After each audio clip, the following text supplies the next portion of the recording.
Imaginemos por un momento una sala de audiencias en Colombia. Un abogado o abogada argumenta, cita la Constitución, los códigos, la jurisprudencia, toda esa estructura tan racional, tan ordenada que damos por sentada. Pero, ¿y si dijéramos que el ADN de ese argumento se escribió por primera vez hace casi 4000 años? Y no en papel, sino en una columna de piedra en medio de Mesopotamia. Hoy vamos a hacer un viaje a los orígenes del derecho escrito para entender por qué y cómo empezamos a poner las reglas por escrito. Exacto. Y no es un simple viaje histórico, que también. El objetivo es analizar cómo esas primeras colecciones de leyes, atribuidas a reyes como Ur-Nammu, Lipitistar y, bueno, el más famoso de todos, Hammurabi, sentaron las bases para conceptos que un jurista en Colombia utiliza todos los días. Conceptos como la seguridad jurídica, por ejemplo. La seguridad jurídica, la publicidad de la norma e incluso la idea misma de que el poder necesita una justificación para ser legítimo. Vamos a ver esa transición de la venganza privada a la sanción del Estado y de la costumbre oral a la ley grabada en piedra. Vale, pues vamos a desgranar esto. Partimos de un análisis que conecta directamente esos textos cuneiformes con la argumentación jurídica en el Estado social de derecho colombiano actual.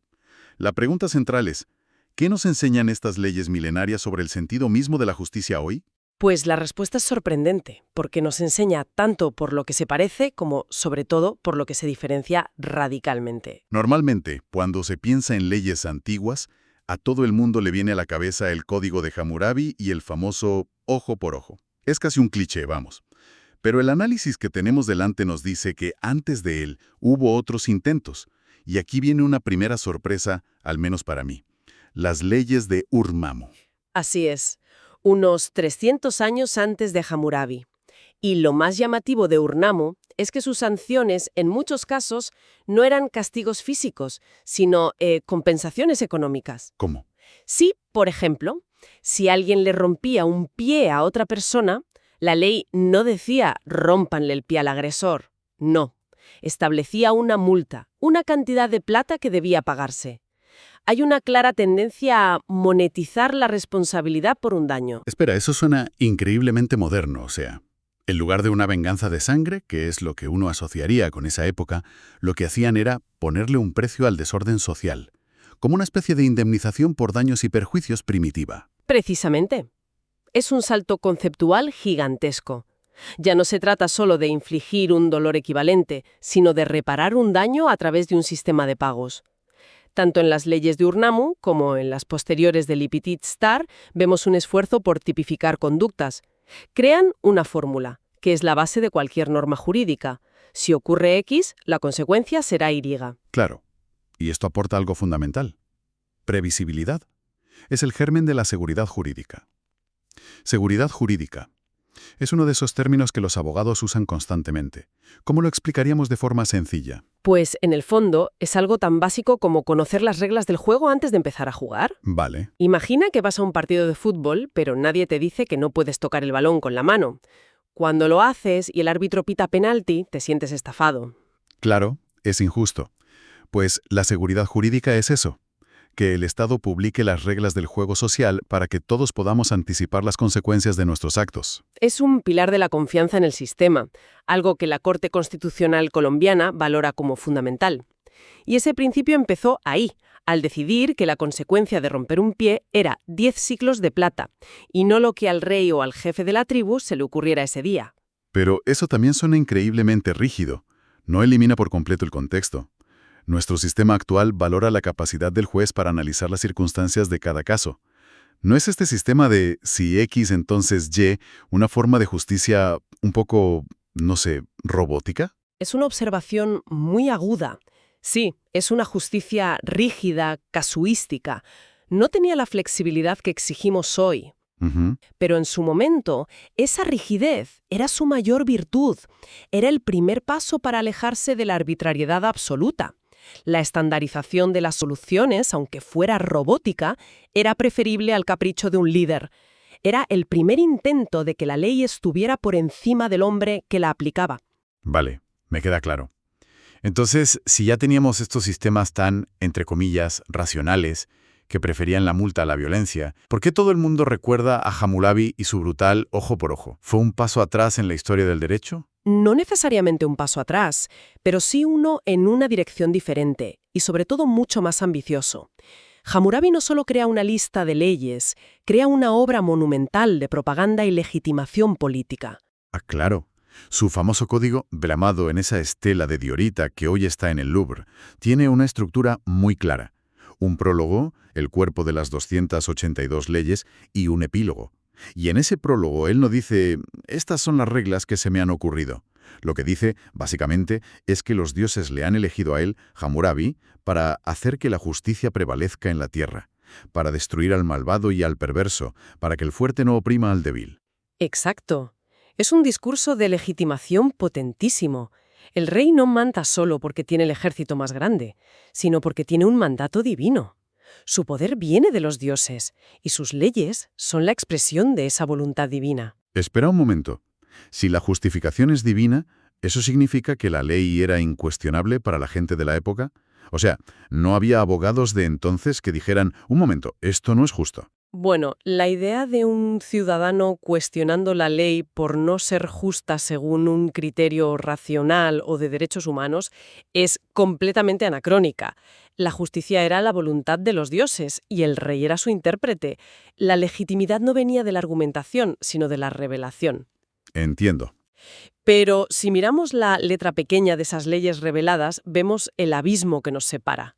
Ahí está la famosa ley del talión. El ojo por ojo, diente por diente, que por cierto, es una de las frases más mal interpretadas de la historia, ¿no? La gente la usa para justificar la venganza sin límites, pero en su origen era en realidad un principio de proporcionalidad. Solo un ojo por un ojo, no una vida por un ojo. Exacto. Era un límite a la venganza, aunque hoy nos parezca una barbaridad. Totalmente. Era un intento de contener la espiral de violencia. Pero la clave de Hammurabi no es solo la retribución, sino la desigualdad hecha ley. La sanción dependía por completo de la clase social. Ah, ¿sí? Sí.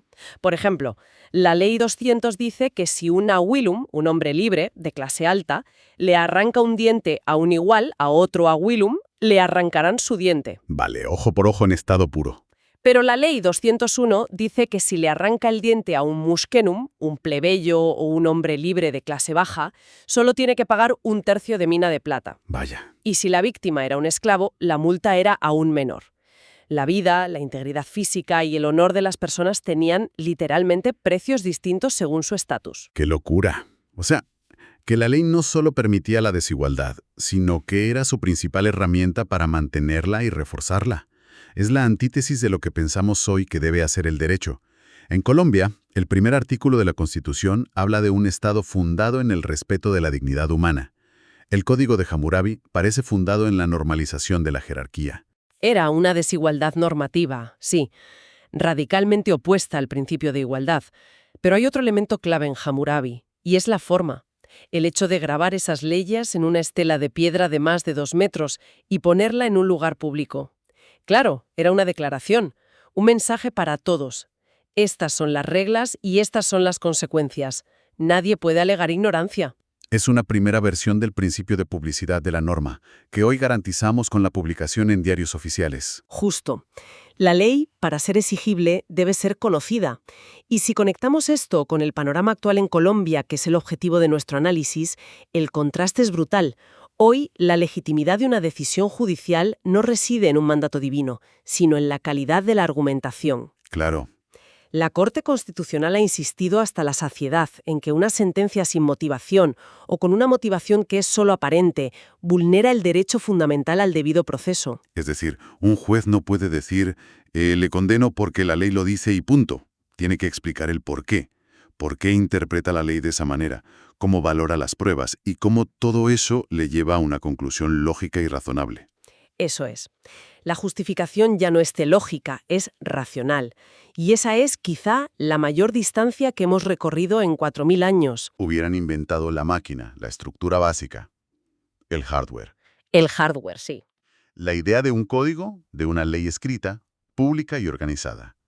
Y lo que tenemos hoy en Colombia, con la Constitución de 1991, los derechos fundamentales, la igualdad, el deber de motivar, Eso sería el software, Esa analogía es perfecta. el sistema operativo que hace que todo funcione de una manera humana y justa. Es exactamente eso. Mesopotamia nos dio el hardware, el constitucionalismo moderno instaló el software. Pasamos de una autoridad sagrada a una argumentación racional, de una justicia retributiva y desigual a una que, al menos en su aspiración, busca ser garantista y resocializadora. Sí, De un casuismo rígido a una interpretación dinámica que pondera principios y valores. La historia nos muestra de dónde venimos para entender mejor el valor de lo que tenemos ahora. de acuerdo, pero pongámoslo en un caso real. Sé que esto es fascinante, pero para un abogado que está preparando un caso de conciliación por un accidente de tráfico mañana por la mañana, ¿cómo le ayuda a saber que Hammurabi existió? No es solo una curiosidad histórica. Para nada, le ayuda de una forma muy profunda. Porque su trabajo no es solo llegar a la mesa y decir, el artículo X del código dice que mi cliente tiene derecho a tanto dinero. Claro, Su trabajo es construir un relato persuasivo. Entender la historia le da perspectiva sobre la finalidad de la norma.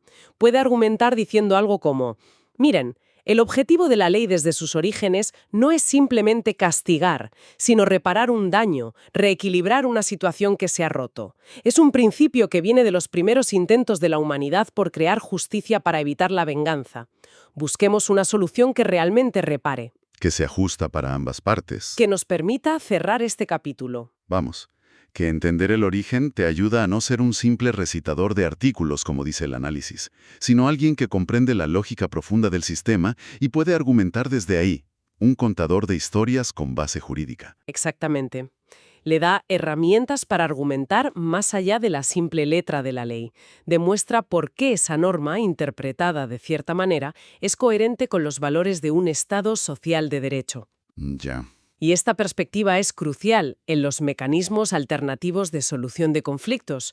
En una conciliación no hay un juez que imponga una decisión, hay que convencer a la otra parte. Y para convencer, no basta con citar la ley. Hay que explicar su sentido. Claro.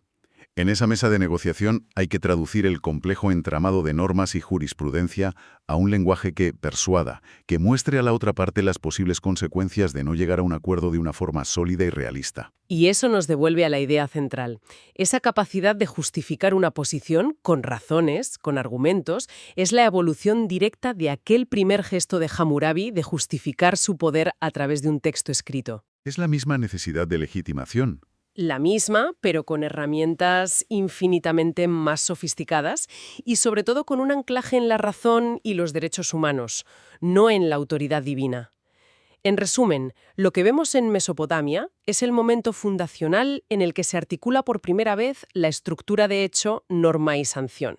Es el hardware, la base sobre la que se construye todo lo demás. Sí. Sin embargo, esos códigos se sostenían sobre una desigualdad y una lógica puramente retributiva que hoy nos parecen inaceptables. Y eso precisamente nos muestra el inmenso camino recorrido gracias a principios como la dignidad humana y la igualdad, consagrados en constituciones como la colombiana de 1991. Así que, la próxima vez que veamos un debate jurídico, recordemos que esa necesidad de justificar una decisión con razones, de hacer las leyes públicas y de buscar un sistema predecible no nació ayer. Es la evolución de un proceso que comenzó hace milenios, cuando un rey por primera vez decidió que el poder no solo se ejerce, sino que también se explica, grabándolo en piedra para la posteridad. Y esto los deja con una última reflexión, para quien nos escucha. El código de Hammurabi se grabó en una estela, con la intención de que fuera inmutable, eterno. Claro. De hecho, el epílogo incluye terribles maldiciones para cualquier rey futuro que se atreva a alterarlo. Hoy, en cambio, nuestros sistemas jurídicos están en constante evolución, con leyes y constituciones que se reforman e interpretan continuamente para adaptarse a la sociedad. Totalmente. Y esto plantea una pregunta importante. ¿El fin último del derecho es alcanzar una estabilidad perfecta y permanente, como la que soñaba Hammurabi? ¿O su verdadera esencia es ser un sistema vivo, imperfecto, que se adapta sin cesar a nuestra cambiante comprensión de lo que es justo?